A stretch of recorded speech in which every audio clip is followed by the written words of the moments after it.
All right. Y'all ready to get going a little bit? This is a Denise Rosier song. There is no holding back the power in this room right now, rising up as a force of love so high it can't come down. Every soul is a soul on fire, burning bright with the light of life. Here we are, open wide, there's no place we can hide. We sing out, we sing. Sing out, we sing. Spirit move, our hands and feet, spirit move. Everything, spirit move. In the space between, spirit move. Like a river deep and wide, rolling out like a mighty flood. Love filling every heart and pouring out of us. Feeling breaking down the walls, building everybody up. It's taken over now, there's no way it can stop. We sing out, we sing. Sing out, we sing. Spirit move, our hands and feet, Spirit move. Everything, Spirit move. In the space between, Spirit move. Spirit move, our hands and feet, Spirit move. Everything, Spirit move. In the space between, Spirit move. Spirit move. Spirit move.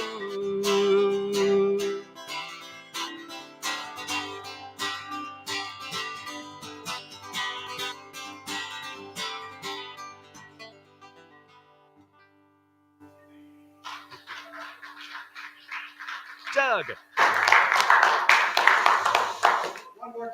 Thanks, boss. He's going to get to do it one more time because we put it in the wrong place.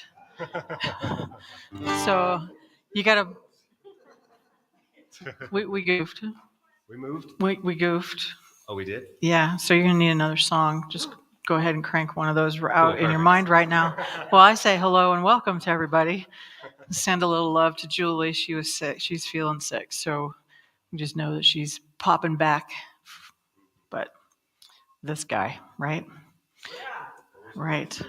Yeah. So welcome, those of you online and those of you here in the room. It's good to see you as we gather here together to express love, practice radical acceptance and inclusion, and connect with one another and with spirit.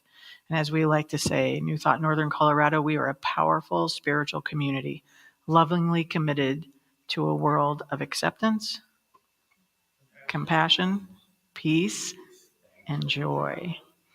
Yes. And this beautiful practitioner is here with us today, Christine. And so just settle back. We're going to have another opening song because that's where it was supposed to be. You want to just do the chorus one more time, and then Christine's going to pray us in, and we'll do a brief meditation. Let's see. Can you just do the chorus again? Yeah, sure. Okay. We sing. Oh, nope, never mind. I forgot I moved my chorus or my capo up. We sing out, we sing. Sing out, we sing. Y'all know it by now. Sing it with me. Spirit move, our hands and feet, Spirit move. Everything, Spirit move. In the space between, Spirit move. One more of those. Spirit move. Our hands and feet, Spirit move. Everything, Spirit move. In the space between, yeah, Spirit move.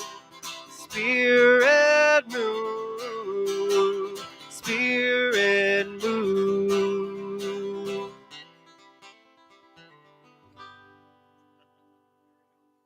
Yeah.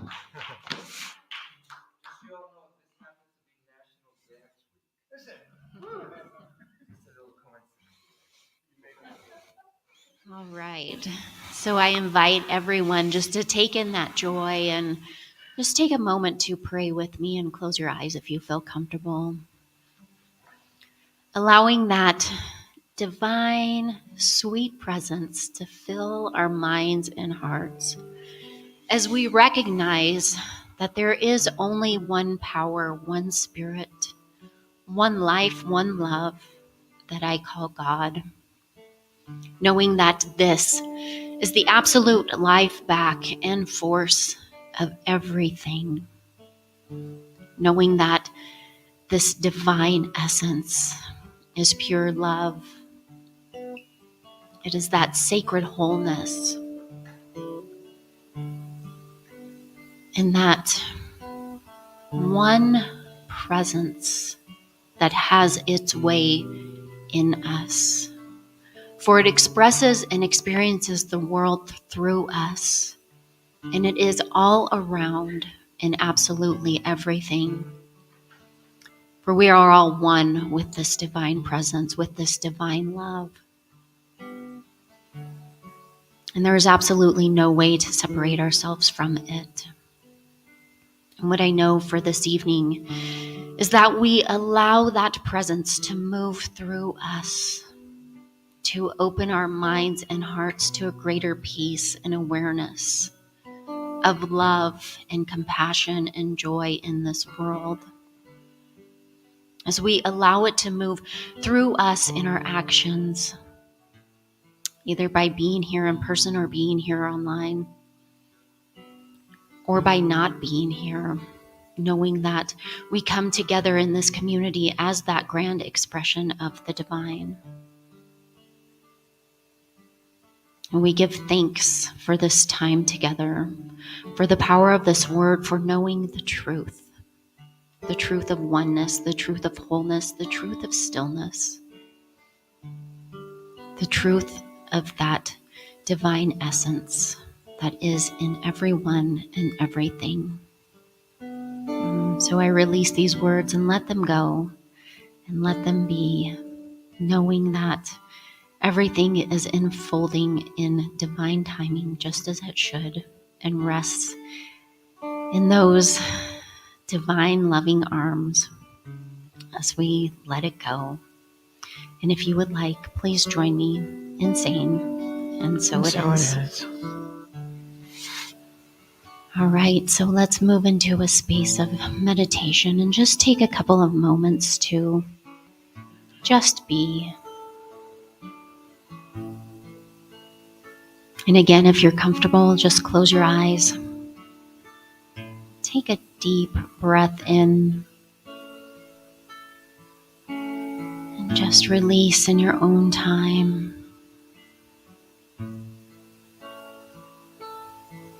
And another deep breath in and release. And one last one, deep breath in and exhale.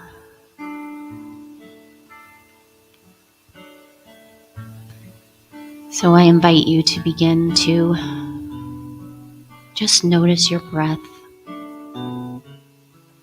as you breathe in and breathe out.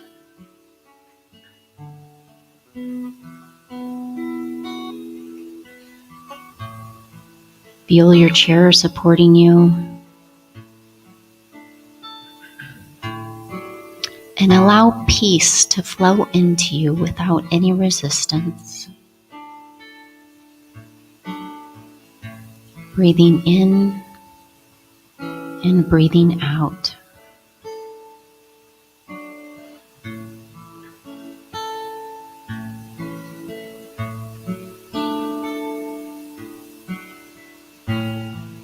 Breathe in inspiration and grace. And breathe out any old ideas that no longer serve you.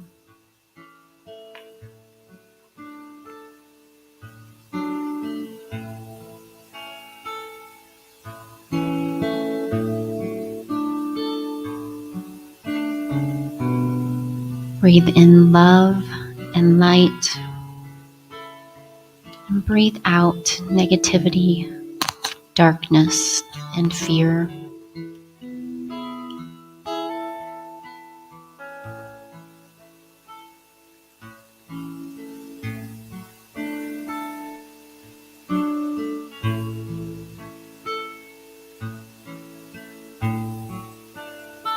Breathe in guidance. And breathe out anything that the ego may be holding you back in.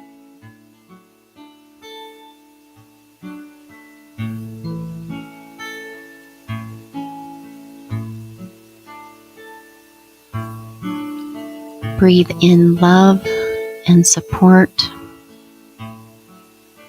And breathe out everything that is no longer supporting you.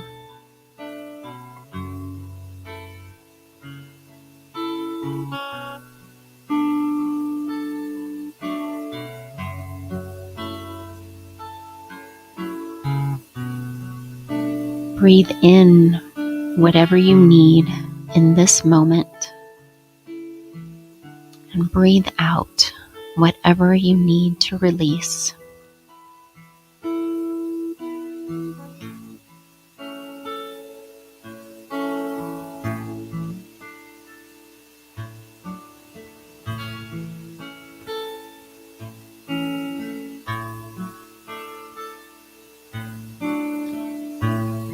So breathing in and breathing out, we allow our mind and body to be filled in peace and love and light. So we carry that with us from this moment forward.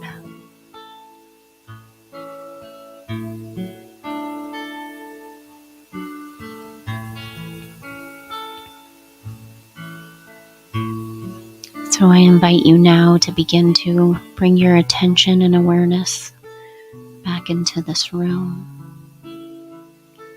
back into this time and place, with all of these loving people by our sides. And when you're ready, in your own time, please open your eyes.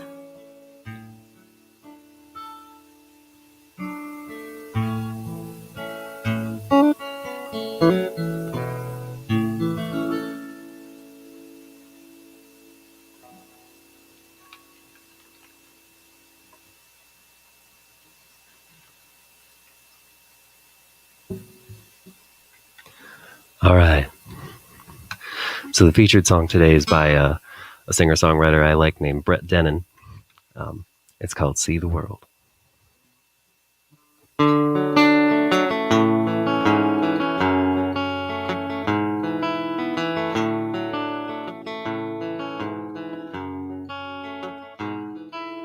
Where are you going, my brown-eyed son?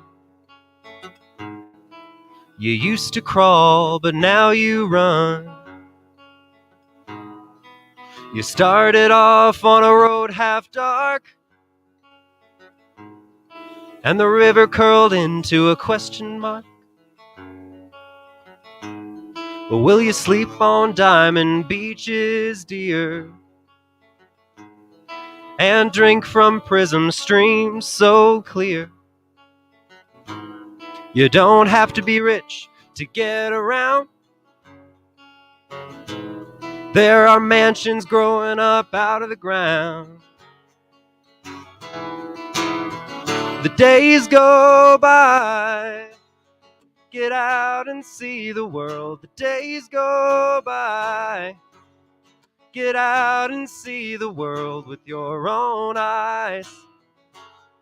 Get out and see the world with your own eyes. Now the journey took you far from home, and it pushed you out of your comfort zone. Yeah, it does. There are kids out there with war paint on, and hearts that break like crayons. Before you left, the world was small.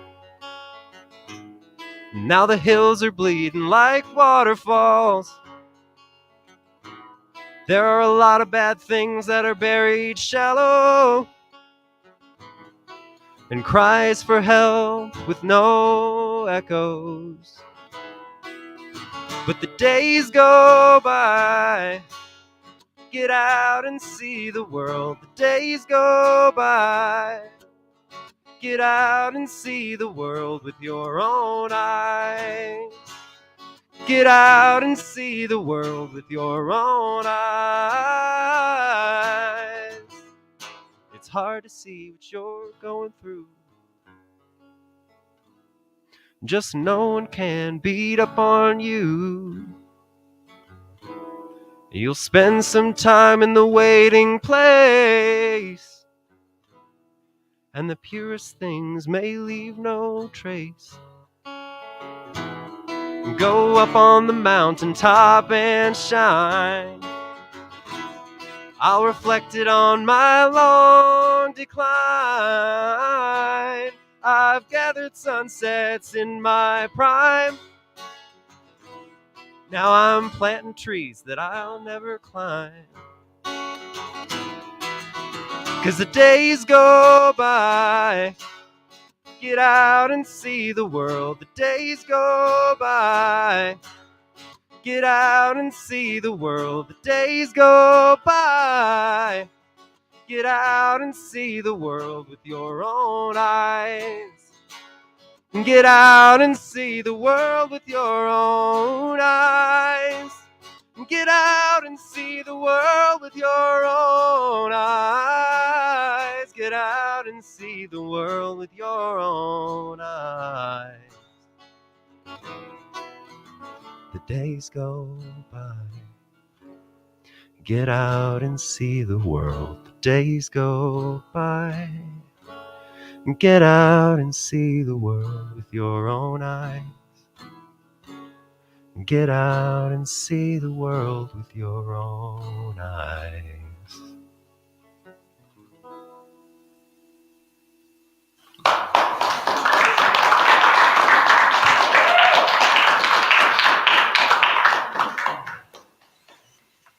I feel like I just don't even need to do this because you keep doing that. You know, let's do that thing. Oh, these stools are so awkward. I don't know why I do this. I miss standing. Put your hands on your heart. Let's do this thing where we harmonize our hearts and our minds. 3 deep breaths. Again and again. And say with me, care, appreciation, gratitude, compassion. Care, appreciation, gratitude, compassion. Care, appreciation, gratitude, compassion. Care, appreciation, gratitude, compassion.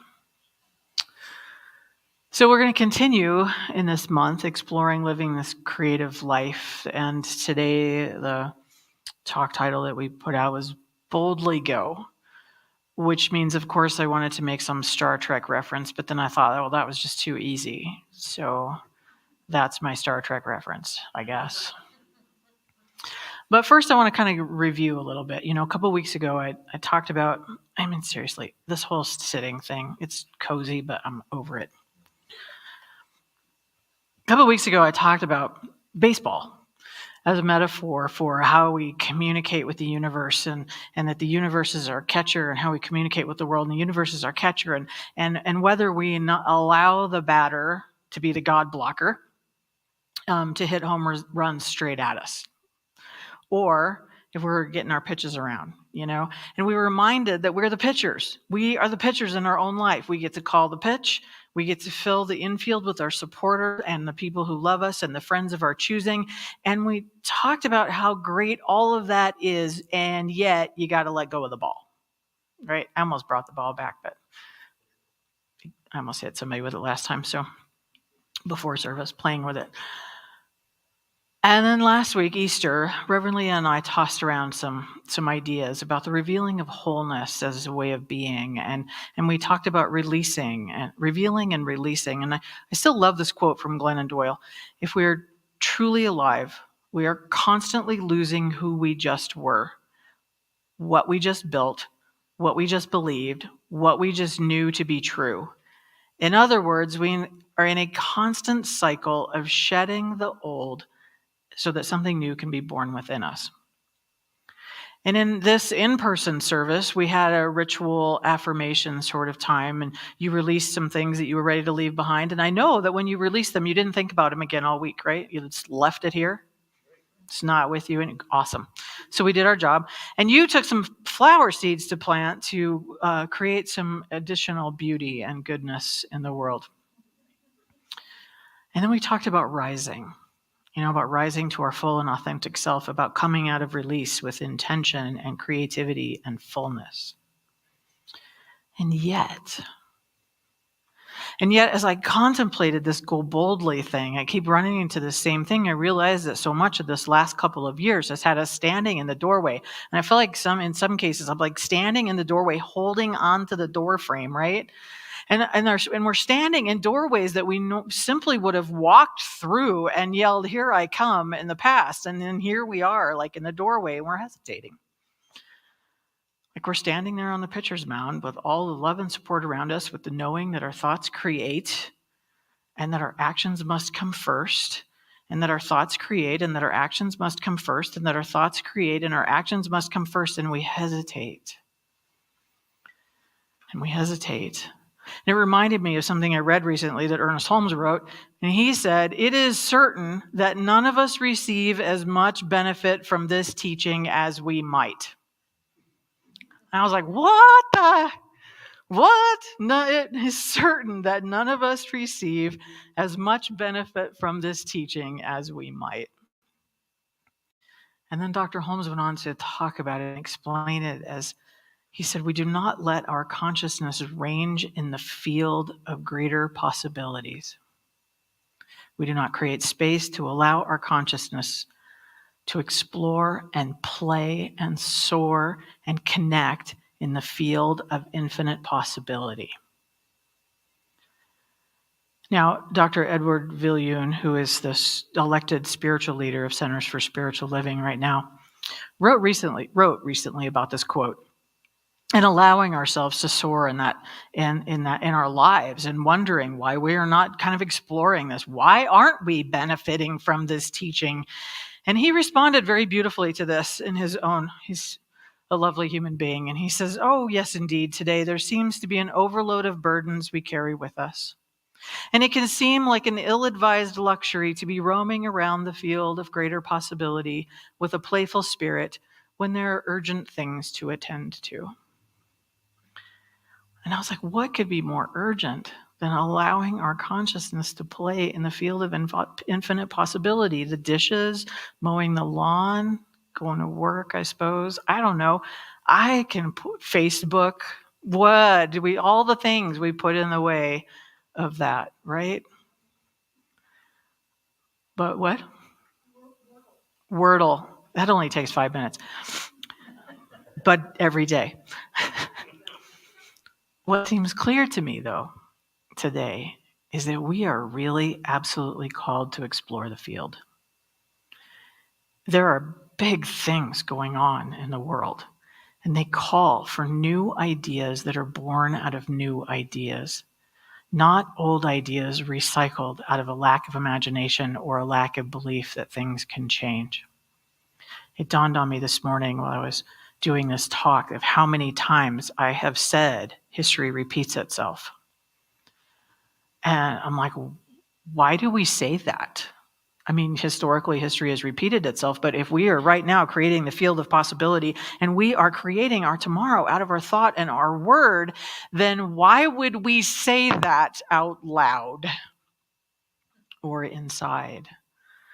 Because this is a time for history to not repeat itself, and for history to change, and our lives to expand into a wider consciousness and acceptance and inclusion of people.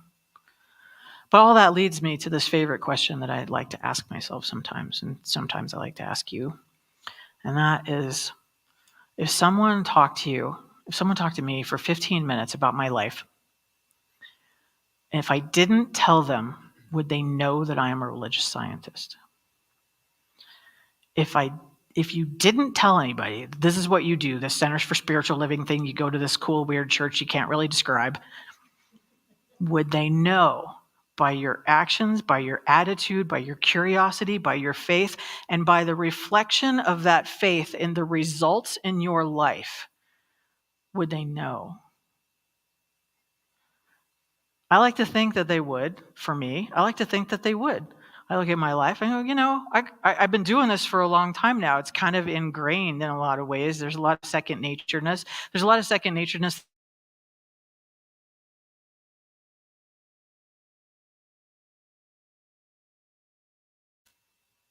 life.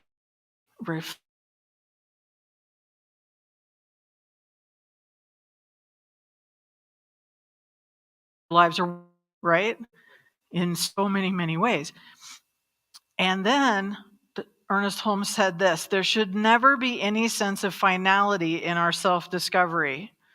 So much for my satisfied life is working, right? In other words, we don't ever think that this is the end or that this is all there is to it, not while we're still breathing on this plane of existence. Because then he says, no matter how much good we experience today, we should expect more tomorrow. Expectancy always speeds progress. The anticipation of better yet to come helps to dissolve the overload of burdens which we now carry with us. And I thought, okay, he wrote this at first glance, I wanted to say 40 years ago, but really I graduated from high school 40 years ago. So he wrote this like 70 years ago. And they thought, I know, right now in my head, 40 years ago is like 1940. I'm still working on that math thing. But he wrote this back then, and they all thought, and if we pulled up one of those people right now and we said, does your time, space, reality on this planet feel overloaded with burdens? They would say yes, because that seems to be what we've done and how we repeat history in some ways, right? That we do this thing where we just always, life seems burdened. And life is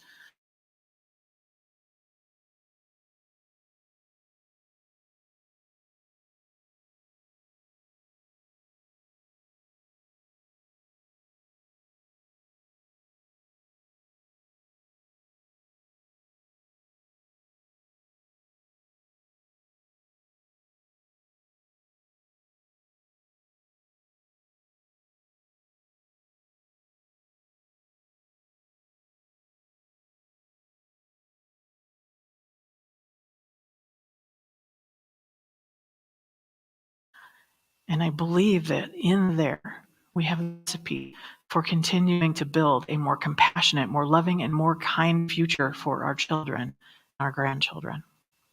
We have the formula for creating a healthier future for all. The solutions to authoritarianism and political divide cannot be found. Ability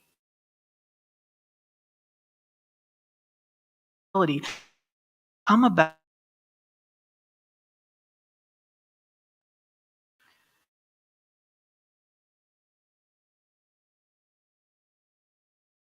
by force to come along.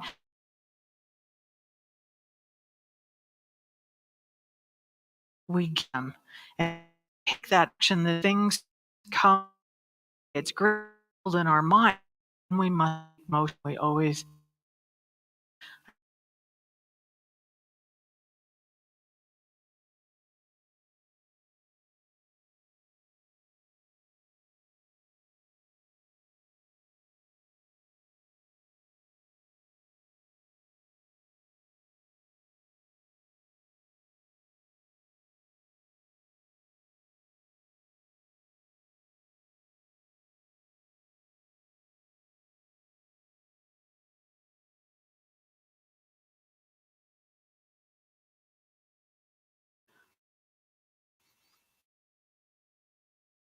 just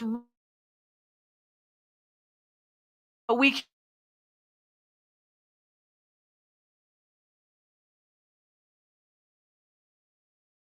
with every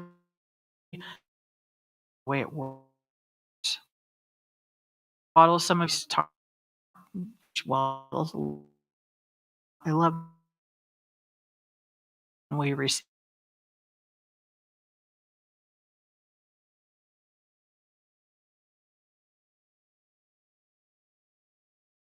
experience.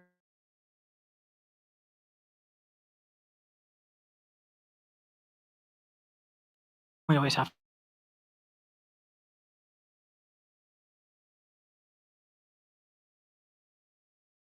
this pot.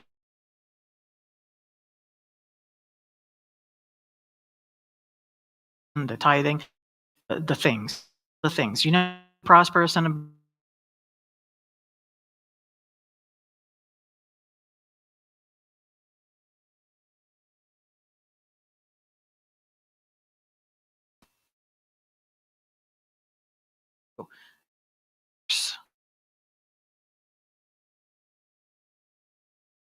Those